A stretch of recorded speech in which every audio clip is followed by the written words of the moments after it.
I'm on my phone. I'm supposed to be filming a video, but I'm on my phone. I'm sorry. Hold on one second. Hello, all of my pizza sluts. So today's video is going to be all about dating in New York City. I've lived here a month, so I know everything there is to know because I'm fucking smart. You know, just 1 month of living here and I know everything. I don't know shit, but I know some things, so I'm gonna be telling you guys about it. I have lived in a lot of different places. I've lived in Los Angeles, I've lived in Czech Republic, I lived in Connecticut. I have noticed a lot of differences in dating, and I gotta say, New York City is one of the funnest places to date. So if you ever find yourself living here or hanging out here, like definitely download Tinder and have some cute Wall Street guy take you out for dinner because it's a fun time. Like, he'll be a douchebag, but it'll be fun, and the food will be great, especially if he takes you out for pizza. There is an endless supply of penises in the city, as I have noticed, and no, I'm not fucking everybody. I'm actually exclusive with one person, so I'm only allowed to have one penis, but you know, during my first couple of weeks here, there was that little gray area with Anwar and myself, so I like really didn't know what was going on. Like, were we exclusive? Were we not? Is he dating other people? So I took it upon myself to go out and date a few people myself, but I would only go on like one date with a person and like just get to know them, and I did not have sex with anybody else. I did not like cheat on him or whatever. Not that it would even be considered cheating because we are not official. More on that later. If you guys want an update video on myself and Anwar, click the thumbs up and let me know. So much going on with that. I've made so many videos about him already, but okay, anyways, I am getting so off track. So this is gonna be about the ugly truth of New York City dating. So the first thing that I've definitely noticed with every single guy that I have met, not just gone out with, but met in New York City, is that they're all very, very pessimistic. I actually hung out with a guy this past weekend. It wasn't a date. We were just hanging out as friends around another group of friends, and I wanted to know his insight because he lives in Brooklyn. So I'm like, what are your thoughts about dating in New York City? Are you single? Are you seeing somebody? And he told me that all women in New York City are evil bitches. And I looked at him like, perhaps you're being a little dramatic. But no, he told me that that is the case, that he has been on over 50 Tinder dates and every single woman was a batshit crazy piece of shit. And I asked him if it's only New York City women, and he said it's mostly New York City women, but if they're from Long Island, it's like even worse. So I'm like, oh my God. So basically, New York City women are like demonic and Long Island women are just straight up Satan. Makes so much sense. It definitely struck me that this guy has had so many terrible experiences that he now just thinks that every single woman is heartless. But then I asked him, well, I live in New York City, so does that mean I'm a heartless, crazy, psychotic, evil bitch? And he said, not yet. But he's like, come back to me in a couple of years and you probably will be. And I don't really know what to make of that. I definitely think that there is an unhealthy level of pessimism, not just amongst men in New York City, but also amongst women. Maybe because people have just worn themselves out so much with dating and gone out on so many dates that they just have lost that heartfelt connection feeling with people, because it's just like, it's like a fucking factory of human beings here in New York City. It's like one after the other, and it's easy to get burned out like that. Next thing I've learned is like everybody's fucking all the fucking time, and sex is made so easy in New York City, whereas in Los Angeles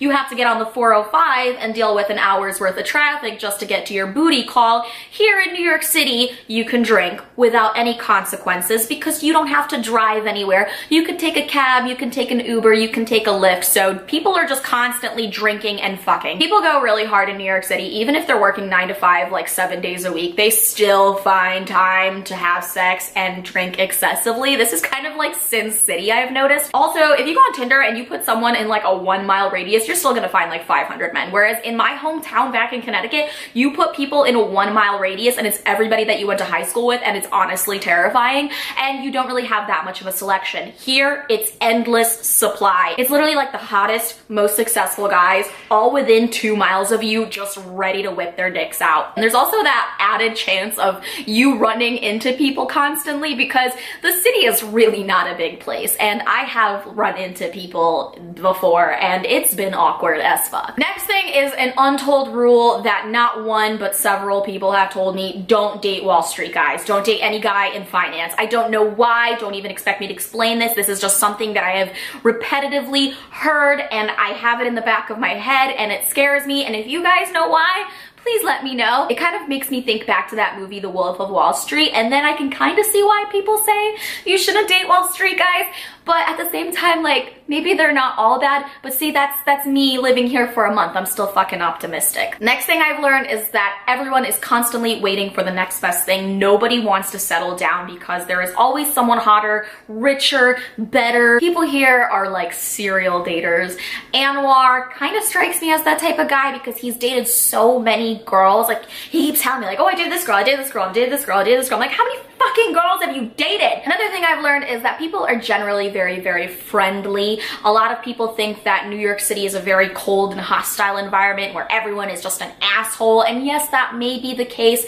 I see that a lot on like the subway or when people are rushing around during work hours. But at nighttime, if you're out at a bar, people are generally really, really awesome. Even though I've been on unsuccessful dates since I have moved here, I wouldn't really consider them unsuccessful because I've still had fun with that person. And in New York City, you can share an absolutely magical evening with a total douchebag and have a great time and still enjoy his company but never talk to him again, and that's totally fine. Everyone is asexual, pansexual, bisexual, try anything sexual. Just, there's so many different kinds of sexualities. People are extremely sexually open in the city and are willing to explore lots of different things. I don't know, there's something about the city that just makes me want to be gay, and I've definitely been getting in touch with my bisexual side ever since I moved to the city. More on that in another video. And the last thing that I've noticed is everyone just seems a lot cooler on paper, trying to make themselves seem more smart, more artistic, more educated, trying to make their jobs sound more exciting. And I think it's just because everybody that's in New York City is really trying to fit in and trying to pull off this persona of being a cool New Yorker. I don't know, maybe everybody here is having an identity crisis. I think that I am fine with just like being myself, and maybe I don't fit in, maybe I am a weirdo, maybe I'm not as successful or as smart as everybody here, but I think that's what makes me unique and interesting. So yeah, those are all of the things that I have learned about dating in New York City. That is the ugly truth. Let me know what your thoughts are on all of this and leave me some comments in the comment section below.